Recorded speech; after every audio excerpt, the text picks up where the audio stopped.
You ask Tiger to solve. This deals with linear equations with one unknown.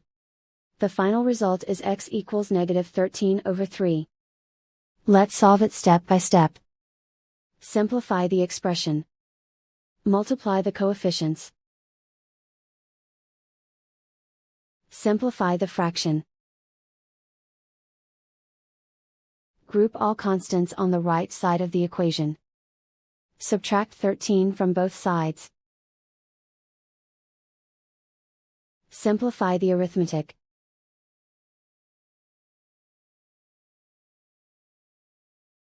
Isolate the x. Divide both sides by 3. Simplify the fraction. And so the final result is x equals -13/3.